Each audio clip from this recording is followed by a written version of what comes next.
जय श्री गणेश दोस्तों।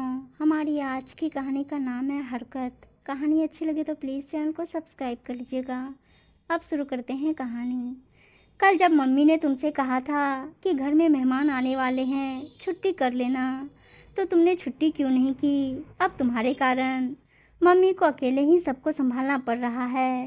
पवन अपनी पत्नी मीनल को फ़ोन पर डांटते हुए बोला, पवन मुझे अब छुट्टी नहीं मिल सकती। वैसे भी मेरी बहुत छुट्टियां हो चुकी है। अब और छुट्टी मांगी तो मुझे ऑफिस वाले हमेशा हमेशा की छुट्टी दे देंगे। मैं अभी ज़रूरी मीटिंग में हूँ, बात नहीं कर सकती। घर आकर बात करती हूँ, कहकर मीनल ने फ़ोन काट दिया। मीनल के फ़ोन काटते ही पवन मोबाइल हाथ में लेकर देखने लगा। इतने में ममता जी बोली, क्या हुआ? काट दिया तेरा भी फ़ोन?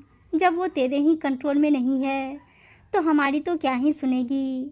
मम्मी अभी वो मीटिंग में है, उसने कहा है कि वो घर आकर बात करेगी। पवन ने जवाब दिया, हाँ सब जानती हूँ मैं कि क्या जवाब देगी। क्या सोचकर मैं बहू लेकर आई थी कि अब तो आराम के दिन आएंगे, आराम से पूजा पाठ में अपना वक्त बिताऊंगी। लेकिन अब तो उल्टा ज़्यादा फंस गई। वो महारानी जी तो सारा काम मेरे माथे छोड़ करके चली जाती हैं। मैं यहाँ उसकी गृहस्थी संभालती हूँ। ममता जी ने बड़बड़ाना शुरू कर दिया। अब मम्मी आप भी शुरू मत हो जाओ, मैं भी क्या कर सकता हूँ। आपके सामने फ़ोन लगाया था ना उसे मैंने, क्या हुआ? घर आकर बात करने का कहकर फ़ोन काट दिया। पवन ने कहा, अरे तू क्या एक मर्द होकर अपनी पत्नी को कंट्रोल नहीं कर सकता? कौन सा उसकी सैलरी मांग रही थी मैं? यही तो कहा था मैंने कि तेरे मामा ससुर अपने परिवार के साथ आने वाले हैं, आज की छुट्टी कर लेना। तो क्या एक दिन की छुट्टी नहीं ले सकती थी वो? अच्छी नौकरी वाली बहू लेकर आया है, कोई सुख नहीं है बहू होने का। ममता जी पवन पर बिगड़ते हुए बोली, मम्मी आए दिन 30 त्योहारों के लिए तो आप छुट्टी करवा ही लेते हो, और जब तक हो सका उसने छुट्टी ली भी। लेकिन अब जब आपको पता है कि मीनल को छुट्टी बार बार नहीं मिल सकती, तो मामा जी को संडे को बुला लेती ना। पवन ने कहा, हाँ अब तू बताएगा मुझे कि मुझे मेरे परिवार वालों को कब बुलाना और कब नहीं। अपनी बीवी को तो समझा नहीं सकता, यहाँ मेरे सिर पर चढ़कर नाच रहा है। ममता जी ने कहा, आपको बनाने की भी क्या ज़रूरत है? आप कहो तो मैं बाहर से खाना ऑर्डर कर देता हूँ। पवन ने कहा, नहीं बेटा, मैं अकेले ही सब कुछ कर लूँगी। अभी भी हाथ पैर चलते हैं मेरे। तेरी बीवी को तो खाना बनाकर देने में जोर आता है, रिश्तेदारों को खिलाने में रोना आता है। जब तक मैं जिंदा हूँ अपनी रिश्तेदारी मैं खुद संभाल लूँगी। ममता जी को बिगड़ते देखकर पवन ने वहाँ से उठकर जाने में ही भलाई समझी। वो चुपचाप उठकर अपने ऑफिस के लिए रवाना हो गया। मीनल और पवन की शादी को 8 महीने होने को आए थे, पर अब ये आए दिन का किस्सा होने लगा था।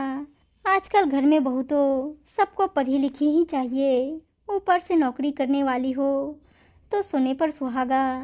लेकिन ये समझने वाले बहुत कम लोग होते हैं जो ये समझते हैं कि बहू अकेली नौकरी के साथ पूरा घर नहीं संभाल सकती, ऊपर से वो हर बार छुट्टी नहीं ले सकती। ममता जी की आदत थी आए दिन अपने किसी न किसी रिश्तेदारों को बुलाने की। शुरुआत में तो मीनल ने फिर भी कभी 30 त्योहार तो कभी मेहमानों के आने पर छुट्टी ले ली थी, लेकिन बाद में बॉस ने छुट्टी देने से साफ मना कर दिया। आखिर बॉस भी गलत नहीं था, इसलिए मीनल ने ममता जी से साफ साफ कह दिया था, मम्मी जी आपको मेहमानों को बुलाना है तो संडे के दिन बुलाइए, मुझे हर बार छुट्टी नहीं मिल सकती। उस पर ममता जी बिगड़ गई थी और पूरे 2 दिन तक उससे बात तक नहीं की थी, मुंह फुलाकर ही रही थी। पर मीनल ने ज़्यादा कुछ नहीं कहा, जानती थी कि इसका कोई सॉल्यूशन है ही नहीं। लेकिन फिर भी पिछली बार ममता जी ने अपने बहन बहनोई को वर्किंग डे पर ही डिनर पर अचानक से बुला लिया। इधर मीनल ऑफिस से घर में आई तो आते ही ममता जी ने उनके आने की सूचना दी, बहू परसों मेरे दीदी जीजाजी आ रहे हैं, तुम छुट्टी कर लेना और कुछ अच्छा सा बना लेना। याद रहे उनकी मेहमान नवाजी में कोई कमी ना रहे। मम्मी जी मुझे छुट्टी नहीं मिलेगी, बॉस ने साफ मना किया है, वो तो सुनते ही नाराज़ हो जाएंगे। तुम्हारे बॉस ज़्यादा ज़रूरी हैं या हमारे रिश्तेदार? नहीं नहीं, तुम्हें छुट्टी तो लेनी ही पड़ेगी। मम्मी जी छुट्टी लेने की क्या ज़रूरत है, क्यों ना हम खाना बाहर से मंगा ले, मैं ऑफिस भी जाकर आ जाऊंगी और मेहमानों के साथ डिनर भी हो जाएगा। मीनल ने कहा, अरे तुम्हारे होते हुए मैं उन्हें बाहर का खाना खिलाऊंगी तो उन्हें घर में बुलाने की क्या ज़रूरत है। इससे अच्छा तो उन्हें बाहर होटल में ही ले जाऊंगी ना। कोई ज़रूरत नहीं है ये सब करने की, चुपचाप उस दिन की छुट्टी कर लेना। वो एक तरीके से आदेश देते हुए बोली। मीनल उनकी शक्ल ही देखती रह गई। इतना समझाने के बावजूद भी ममता जी अपनी हरकतों से बाज नहीं आई। जब उसने अपने बॉस से छुट्टी के लिए कहा तो बॉस कितने नाराज़ हो गए थे, कितना सुनाया था उसे। पर ये बात ममता जी को क्या पता। उन्हें तो लगता था कि बहू सज धज कर सिर्फ ऑफिस में जाकर कुर्सी पर बैठती है, तब बड़ी मुश्किल से उसे हाफ डे मिला था। लेकिन इस बार फिर ममता जी ने अपने भाई भाभी को लंच पर आने को कह दिया। पर इस बार मीनल कोई बात सुनना ही नहीं चाहती थी। घर में भी सुने और बाहर बॉस की भी सुने, इसलिए उसने ठान लिया था कि इस बार वो छुट्टी के लिए पूछेगी ही नहीं। इसलिए मीनल चुपचाप तैयार होकर अपने ऑफिस रवाना हो गई। पीछे पवन और ममता जी में ये बहस हो गई।